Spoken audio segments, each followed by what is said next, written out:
Hello everyone, welcome to Sanmarga classes. 15ನೇ ಪ್ರಶ್ನೆ, ಕೇಂದ್ರ ಸರ್ಕಾರ ಎಂಬಂತಹ ಚಾಪ್ಟರ್ ಇಂದ ಸಂವಿಧಾನವನ್ನು ತಿದ್ದುಪಡಿ ಮಾಡುವ ಸಂಸತ್ತಿನ ಅಧಿಕಾರ ಮತ್ತು ಕಾರ್ಯಗಳನ್ನ ವಿವರಿಸಿ ಅಂತ ಕೇಳ್ತಾ ಇದ್ದಾನೆ.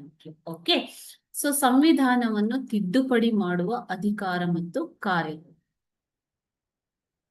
ಭಾರತದ ಸಂವಿಧಾನದ ತಿದ್ದುಪಡಿ ಮಾಡುವ ಅಧಿಕಾರ ಮತ್ತು ಕಾರ್ಯಗಳು 368ನೇ ವಿಧಿಯ ಅನ್ವಯ 368ನೇ ವಿಧಿಯ ಅನ್ವಯ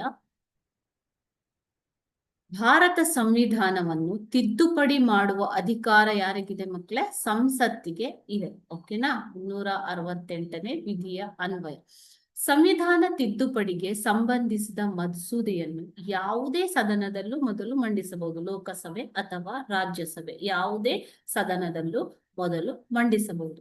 ಆದರೆ ಸಂವಿಧಾನ ತಿದ್ದುಪಡಿ ಮಸೂದೆಗೆ ಸಂಸತ್ತಿನ ಉಭಯ ಸದನಗಳ ಪ್ರತ್ಯೇಕ ಅಂಗೀಕಾರ ಬೇಕೇ ಬೇಕು. ರಾಜ್ಯಸಭೆ ಮತ್ತು ಲೋಕಸಭೆಯ ಪ್ರತ್ಯೇಕ ಅಂಗೀಕಾರ ಬೇಕೇ ಬೇಕು. ಓಕೆನಾ?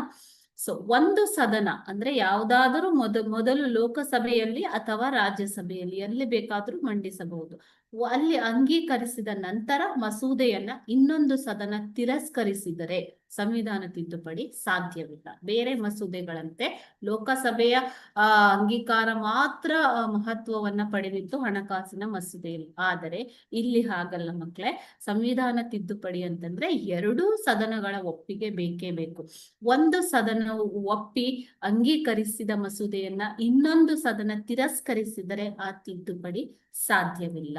ಓಕೆ, ಕೆಲವು ಸಂದರ್ಭಗಳಲ್ಲಿ ಸಂಸತ್ತು ಅಂಗೀಕರಿಸಿದ ಸಂವಿಧಾನ ತಿದ್ದುಪಡಿ ಮಸೂದೆಗೆ ಅರ್ಧದಷ್ಟು ರಾಜ್ಯಗಳ ವಿಧಾನಸಭೆಗಳ ಸಹಮತವೂ ಕೂಡ ಅವಶ್ಯಕವಾಗಿದೆ. ಸೊ ಸಂವಿಧಾನ ತಿದ್ದುಪಡಿ ಮಾಡುವುದು ಅಂತಂದ್ರೆ ಅದು ಒಂದು ಮಹತ್ವವಾದ ಕೆಲಸ ಅಲ್ವಾ?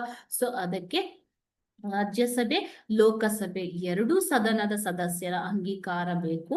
ಅದರ ಜೊತೆಗೆ ಕೆಲವು ವಿಶೇಷ ಸಂದರ್ಭಗಳಲ್ಲಿ ಎರಡೂ ಸದನಗಳು ಅಂಗೀಕರಿಸಿದ್ದರೂ ಕೂಡ ಆ ಮಸೂದೆಗೆ ತಿದ್ದುಪಡಿ ಮಸೂದೆಗೆ ಅರ್ಧದಷ್ಟು ರಾಜ್ಯಗಳ ವಿಧಾನಸಭೆಗಳ ಸಹಮತವೂ ಕೂಡ ಅವಶ್ಯಕವಾಗಿದೆ. Okay, thank you.